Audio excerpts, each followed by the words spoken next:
Thanks for tuning in to Steel City Football, the 4-1-2. Let's jump right in. So, after seeing Aaron Rodgers on the Pat McAfee show yesterday and him explaining to everyone that he has some people in his inner circle that are ill and he's tending to, I hope everybody backs off with all the fraudulent smear campaign rumors about Aaron Rodgers, that he's selfish, holding the team hostage.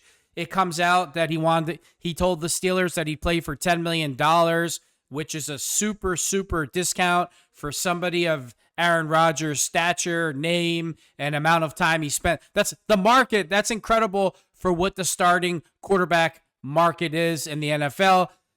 Everything that you heard about Aaron Rodgers was a complete lie, and there you have it. So, some reports are saying by the Steelers that the Steelers are not interested in Shedeur. Then you hear a report they are interested in Shedeur Sanders.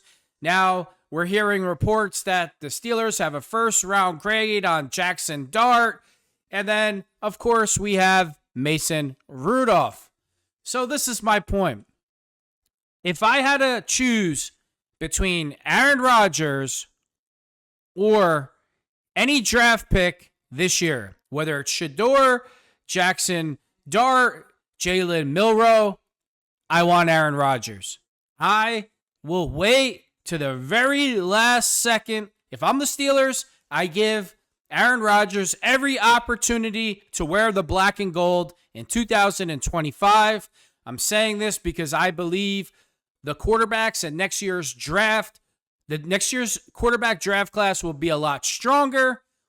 So I got to keep going down the list because there's so many different variables right now of what could go on.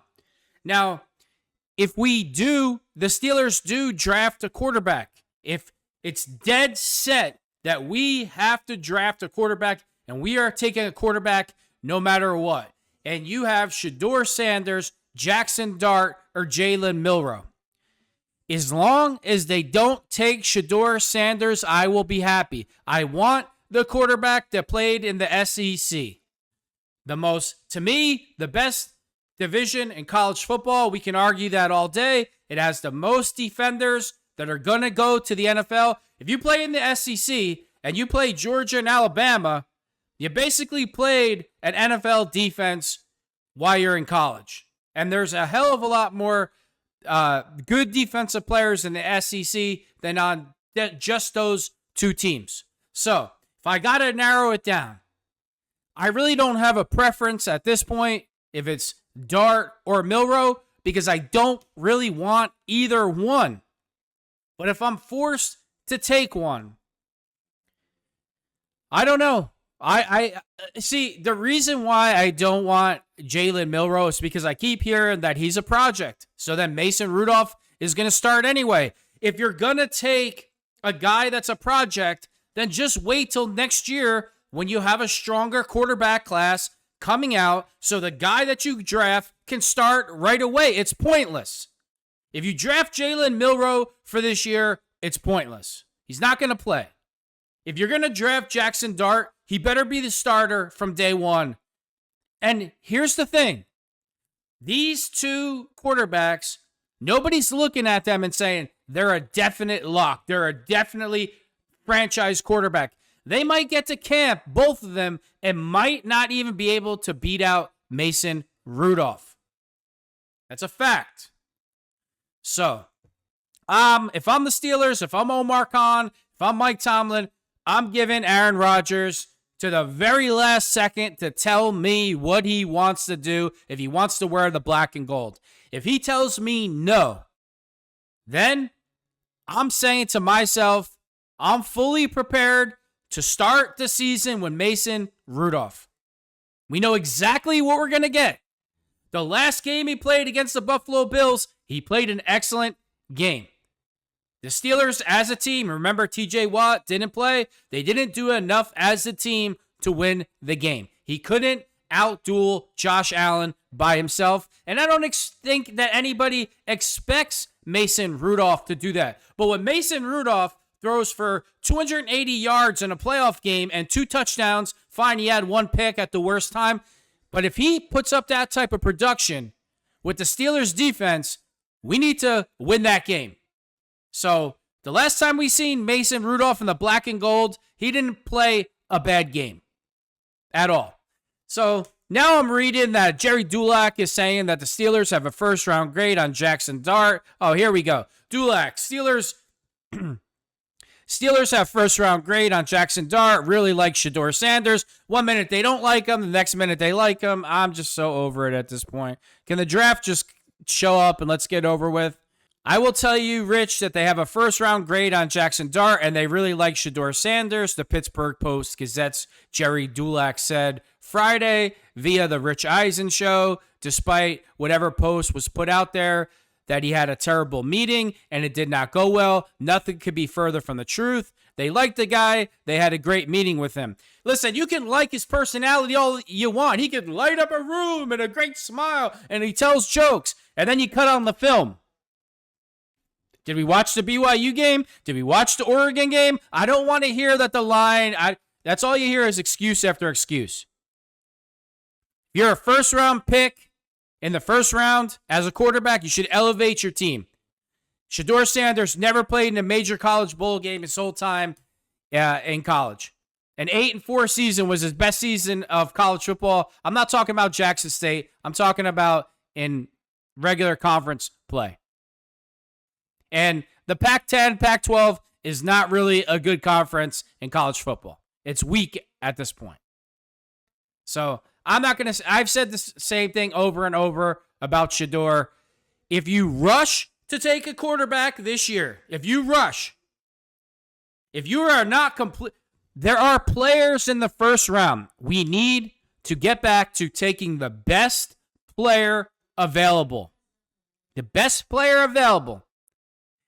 And by the time the Steelers pick, Shedeur Sanders, Jalen Milroe, and Jackson Dart are not the best player available. Now, I know the quarterback position gets a little more leeway because you can't afford to skip out on a franchise quarterback. I get it.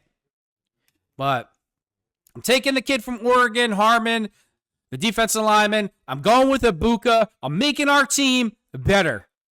I'm fully prepared to go into battle with Mason Rudolph, run the football, play excellent defense. He reminds me of Jim Miller and Tommy Maddox from back in the day. They were serviceable quarterbacks. They could win games. They needed a running game, and they needed defense, just like Mason Rudolph. Not a lot has changed, and I'm perfectly okay with this. The Steelers need to go into this draft and get the best player available. Now, the tradition with the Steelers, Joe Green, Gabe Rivera. The Steelers took Gabe Rivera, Senor Sack, a defensive tackle, over the hometown kid, Dan Marino. If we are rebuilding to build another dynasty, we need to start on the defensive line like we always do, like the Steelers tradition. That's the culture. We can get our quarterback next year. You want to go into next year's quarterback draft class and say to yourself, this quarterback is a can't-miss prospect. There isn't one quarterback in this class that every single person is like, that's a lock. The number one overall pick, Malik Willis from the University of Miami, I think he's going to be a bust. Just like a couple years ago, I think the Titans drafted that quarterback too. The Steelers were supposed to draft him, and they took Kenny Pickett. I can't remember his name. Might have been Willis too. And he didn't even step on the field. That's where this is headed. There's no doubt in my mind this is where this is headed. The Steelers need to take the best player available. And those players are at defensive line and wide receiver. I think it's a mistake if the Pittsburgh Steelers take Omario Hampton. I hope I'm saying his first name right, but I know his last name is Hampton from North Carolina. If they take a running back in the first round, the two worst things you could do is take a quarterback or a running back. It's the two worst possible moves that the Steelers could do in this year's draft.